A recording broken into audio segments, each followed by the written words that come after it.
नमस्कार। आज जो हम एक कुंडली अध्ययन करने वाले हैं, वो एक बहुत ही इंटरेस्टिंग और महत्वपूर्ण, आप सभी को उसमें पूरा इंटरेस्ट भी होगा और जानना भी चाहेंगे कि ये कुंडली किस प्रकार की है और आगे आने वाला समय कैसा होगा, या फिलहाल जो गोचर है यानी कि प्रेजेंट प्लैनेटरी पोजीशंस क्या कहती है। ये कुंडली किसी और की नहीं, अपने ही देश भारतवर्ष की है। भारतवर्ष वैसे तो कोई इस ये कब से इसका हम लोग जन्म माने, कब से शुरुआत माने, ये किसी को भी नहीं पता, कोई नहीं कह सकता। लेकिन जब से विभाजन हुआ यानी कि जब से पाकिस्तान और इंडिया का जो डिवीज़न हुआ है, पार्टीशन हुआ है, तब से काफ़ी हद तक इस समय को लेकर इस कुंडली के बारे में विश्लेषण किया जाता रहा है। और ये जो टाइम और डेट ऑफ बर्थ हमने ली है, वो भी बहुत सी जानकारियों को इकट्ठा करने के बाद, जो कि इंटरनेट पर जो इंफॉर्मेशन अवेलेबल है, उसी के आधार पर इस कुंडली को बनाकर विश्लेषण आज हम करने जा रहे हैं। काफ़ी हद तक सटीक बैठती है ये इन्फॉर्मेशन। तो आइए आज देखते हैं कि ये गोचर में क्या स्थिति है हमारे भारतवर्ष की, प्लैनेट्स की। सबसे पहले आपको मैं ये बताऊं कि ये समय क्या है इस कुंडली का, यानी कि 15 अगस्त 1947, 15 अगस्त 1947 रात के 12 बजे इंडिया ने डिक्लेयर किया था अपने आप को एज ए इंडिपेंडेंट कंट्री। उससे एक दिन पहले ही यानी कि 14 अगस्त को ही पाकिस्तान ने डिक्लेयर किया था। इस बारे में भी बहुत से मत हैं अलग अलग कि 15 अगस्त को ही हम क्यों माने, क्योंकि जब पाकिस्तान ने डिक्लेयर कर दिया तो इंडिया तो अस्तित्व में आ ही गया। यहाँ पर एक छोटा सा मत एक मेरा ये भी है कि जब तक हम किसी चीज़ को डिक्लेयर ना करें या हम जब तक किसी चीज़ को एक्सेप्ट ना करें, जो कि एक लीगल रूल भी है कि एग्रीमेंट तभी आपका कंप्लीट माना जाता है जब उसकी एक्सेप्टेंस हो जाए। डिक्लेरेशन एक बहुत इंपॉर्टेंट पहलू होता है किसी भी चीज़ के अस्तित्व में आने का। तो जब हमने एक्सेप्ट किया, जब हमने डिक्लेयर किया अपने आप को as a Indian, as a free country, तो ये एक इम्पॉर्टेंट बात होती है। और हर चीज़ के लिए जैसे शुभ मुहूर्त देखे जाते हैं, तो इसके लिए भी मुहूर्त देखा गया था और उसी समय पर तिरंगे झंडे को लहराया गया। उसी के बाद जो सारी प्रक्रियाएं हैं वो आपसे भी जानते हैं, लेकिन आज हम जो बात करेंगे वो करेंगे प्रेजेंट प्लैनेटरी पोजीशंस की और आगे आने वाला समय कैसा रह सकता है उस विषय में। तो सबसे पहले यदि आप देख सकें कि ये जो कुंडली बनी है वृषभ लग्न की, और लग्न के अंदर ही कौन विराजमान है, कौन बैठे हैं, राहु देव। राहु जब भी लग्न में बैठे हैं तो बहुत सी चीज़ों को अच्छा रखते हैं, यानी कि विदेश भाव को मजबूत करेंगे, वहाँ से जो भी आदान प्रदान, उसकी जो हमारी बहुत सी एग्रीमेंट्स ऐसे होंगे जो हमारे फ़ायदे के होंगे। लेकिन लग्न में ही राहु का बैठना बहुत तरह की दिक्कतों को क्रिएट करता है, ये आप सभी जानते हैं। जब हम किसी इंडिविजुअल कुंडली को देखें तो भी ये फॉर्मूला वहाँ पर लगता है कि राहु लग्न में बैठकर बहुत तरह की टेंशन्स को देते हैं। अब हम बात करें लग्नेश कहाँ है, हमारे तीसरे भाव में। ये भी एक पॉइंट नोट करने का है कि पराक्रम हम भारतीयों में बहुत होता है। सूर्य देव भी यहाँ पर 5 ग्रह तीसरे भाव में है, यानी कि ये पराक्रम का भाव होता है, मेहनत का भाव होता है।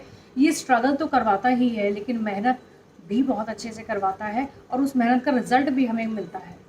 ये बात बिल्कुल सही हो जाती है। यहाँ पर गुरुदेव बृहस्पति, जिसको हम बहुत सर्वाधिक शुभ ग्रह मानते हैं, वो छठे भाव में बैठ गए, तो ये एक बहुत अच्छा पॉइंट नहीं है यहाँ भारतवर्ष के लिए।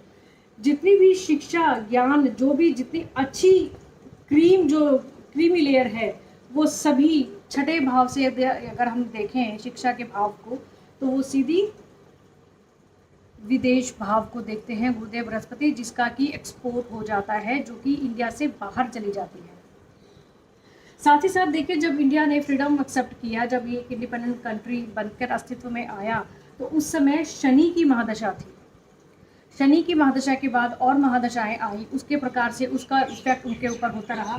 लेकिन इस समय चंद्रमा की महादशा चल रही है 2015 से 2025 तक, 10 साल की चंद्रमा की महादशा होती है। और इस पर ध्यान देने वाली बात यह है कि शनि का जो अंतर है, यानी कि शनि की अंतरदशा शुरू होती है दिसंबर 2019 से और जो चलेगी 7/2021 तक।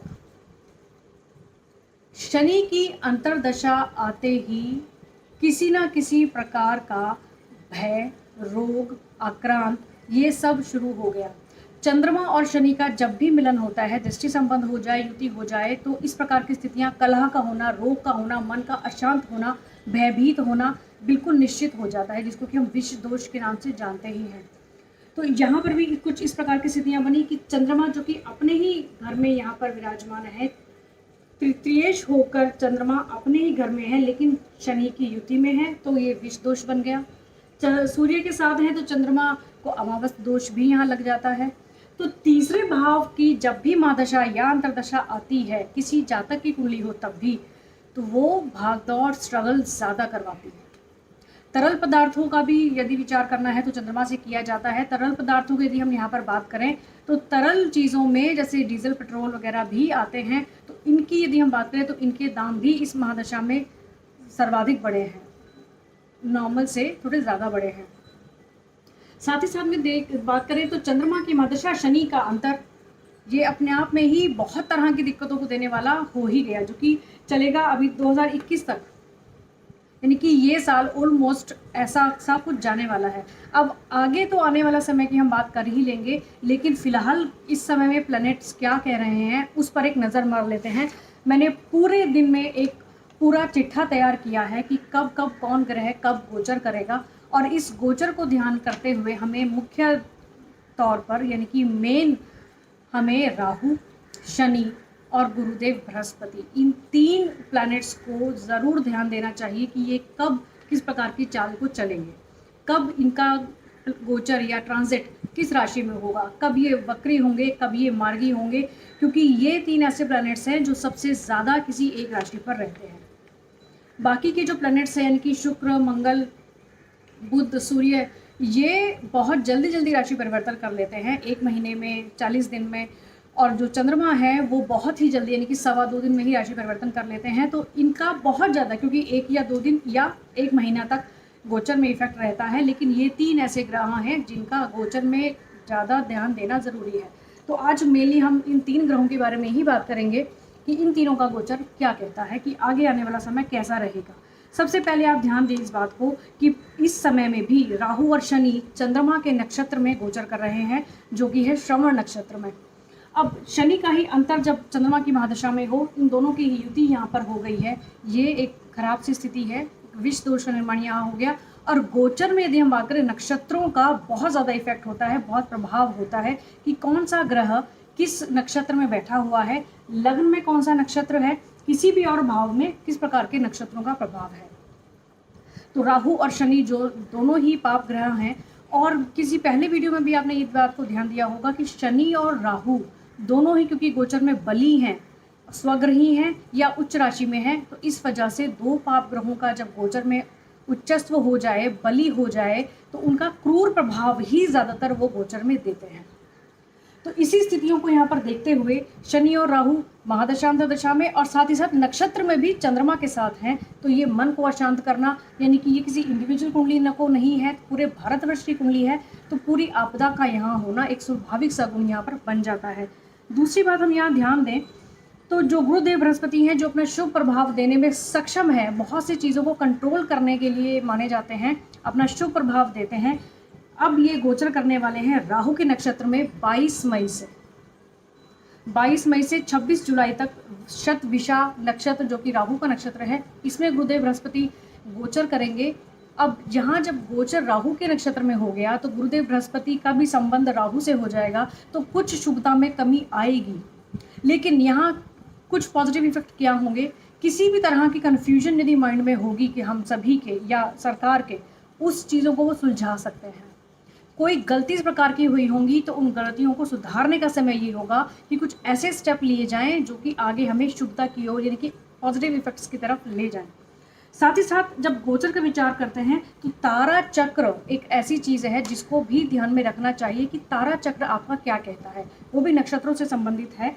तारा चक्र में अब इस बात को ध्यान देना है कि जिन लोगों की कुंडली में, जिन लोगों की इंडिविजुअल कुंडली में यदि जो भी लग्न है उनका वो राहु के नक्षत्र में यदि हो, जो लग्न है यदि वो राहु के नक्षत्र में होगा, और गुरुदेव बृहस्पति भी राहु के नक्षत्र में जन्म गोचर करेंगे, और उनका जो बृहस्पति होगा वो जन्म नामक तारा चक्र में गोचर करेगा, तो वो उनके लिए अशुभ होगा। अब हम यहाँ एक बात ये ध्यान देते हैं कि बहुत सारी कैजुअलिटीज़ हो रही हैं, बहुत लोगों को अलग अलग प्रॉब्लम्स हो रही हैं, बहुत ज़्यादा दिक्कत कोरोना को लेकर है, ये जो महामारी है, ये जो गोचर है, इसकी वजह से तो हो ही रही हैं। इंडिविजुअल कुंडली भी यहाँ पर बहुत मैटर करती है कि किसी भी व्यक्ति की जो कुंडली है उसमें ग्रहों की स्थितियाँ कैसी हैं। अब ये जो हम गोचर की जो बात कर रहे हैं, ये बहुत महत्वपूर्ण चीज़ें हैं। इनको हमें इंडिविजुअल कुंडलियों पर भी देख लेना चाहिए और हम भारतवर्ष की कुंडली पर तो देख ही रहे हैं। साथ ही साथ अब बात करें 23 मई 2021 से शनि जो है वो वक्री हो जाएंगे। अपने ही नक्षत्र इसी चंद्रमा के नक्षत्र में श्रवण में ही रहेंगे, लेकिन वक्री हो जाएंगे। यहाँ पर वो कुछ शुभता ज़रूर देंगे, क्योंकि अपने स्वग्रही होने का जो उनको फ़ायदा है, जो लाभ है, उससे वो थोड़ा सा वक्री होकर जो प्रभाव देने वाले हैं, उससे उनका जो नेगेटिव इफेक्ट भी होगा तो उसमें थोड़ी सी न्यूनता, थोड़ी सी कमी आएगी। ये कुछ हद तक एक पॉजिटिव पॉइंट हो सकता है। अब दूसरी बात और ध्यान करें यहाँ पर कि 20 जून से गुरुदेव बृहस्पति भी वक्री हो जाएंगे, जो यहाँ पर हमें मिला जुला असर देने वाले हैं। कुछ हद तक ये कुछ नेगेटिव चीज़ों को, जो ये महामारी बहुत प्रचंड रूप में फैल रही है, इसको कंट्रोल करने में थोड़ा इनका योगदान यहाँ रहेगा। गुरुदेव बृहस्पति जब वक्री होंगे तो बेशक वो नीच राशि में अपने आएंगे, लेकिन क्योंकि शनिदेव वहाँ पहले से विराजमान है तो उनका नीचत्व जो है, जो नीच है, वो भंग हो जाएगा। होता है यदि किसी भी राशि में कोई ग्रह नीच का हो जाए और उसका जो लॉर्ड है, जो स्वामी है, वो वहीं बैठा हो, तो नीच ग्रह का भंग हो जाता है। तो ये एक पॉजिटिव बात होगी कि शनि के कुछ प्रभावों को गुरुदेव यहाँ बैठकर कंट्रोल कर सकेंगे।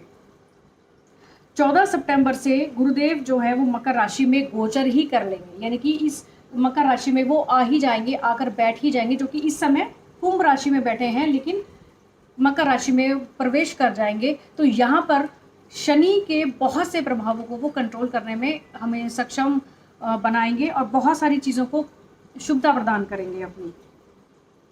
अब बात करें राहु की, क्योंकि राहु वृषभ राशि में है, लग्न में, भारत की कुंडली में, जिस प्रकार से अभी हमने शुरू में बात की थी। यहाँ पर जब ये वक्री, हमेशा राहु हमेशा वक्री चाल चलते हैं, केतु और राहु, तो पहले ये मिथुन राशि में थे, यानी कि भारतवर्ष की कुंडली में यदि हम ध्यान दें तो वो द्वितीय भाव, यानी कुटुंब का भाव, वाणी, धन इत्यादि बहुत सारी चीज़ों का भाव होता है।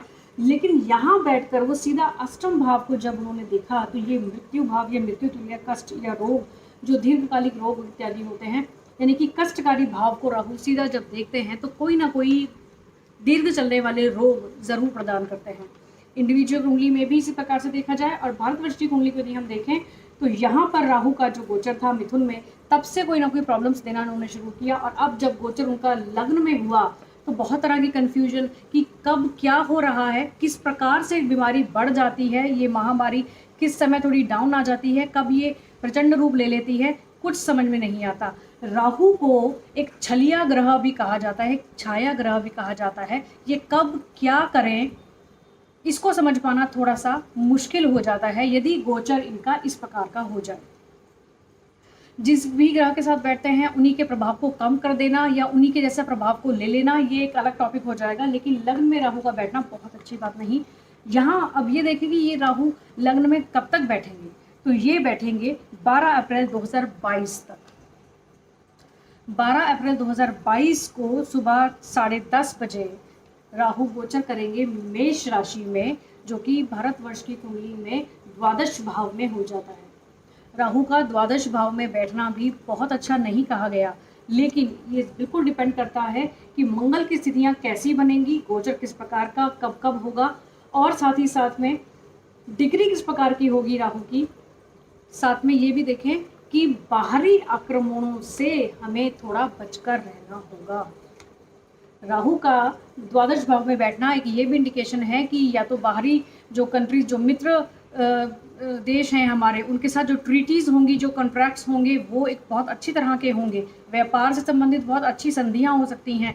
लेकिन आक्रमणों की बात करें, क्योंकि भारतवर्ष के जो एनिमीज़ हैं वो भी हम सभी जानते हैं कि किसी न किसी प्रकार के आक्रमण हमारे ऊपर होते रहते हैं, तो उस तरह की स्थितियां भी यहाँ पर बन सकती हैं। लेकिन राहु जब लग्न से दूर हो जाएंगे तो कहीं ना कहीं स्थितियां थोड़ी बेहतर होने की ओर अग्रसर होंगी।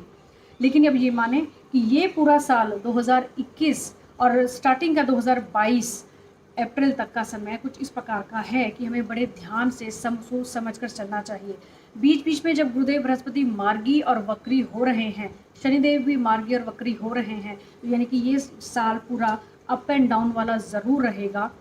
कभी कभार इस चीज़ों को बड़ा हम कंट्रोल में होते हुए देखेंगे, बहुत सी चीज़ों को हम अपने सरकार के कंट्रोल में होते हुए देखेंगे, लेकिन कब अचानक से यू टर्न लग जाए, इस बात का ख्याल हम सभी को रखना होगा और अपनी सेहत का ख्याल भी रखना ही होगा। जो भी प्रिकॉशंस इस महामारी के लिए दिए गए हैं उन सभी का पालन करना ही होगा। अब साथ में एक बात यहाँ ये तो आती ही है कि ये तो हैं प्लैनेट्स जो कि अपनी पोजीशन के हिसाब से इफेक्ट देते हैं, चाहे एक इंडिविजुअल कुंडली हो या हमने आज भारतवर्ष की कुंडली को डिस्कस किया कि किस प्रकार की सिचुएशन यहाँ पर प्लैनेट्स की है और गोचर कैसा है।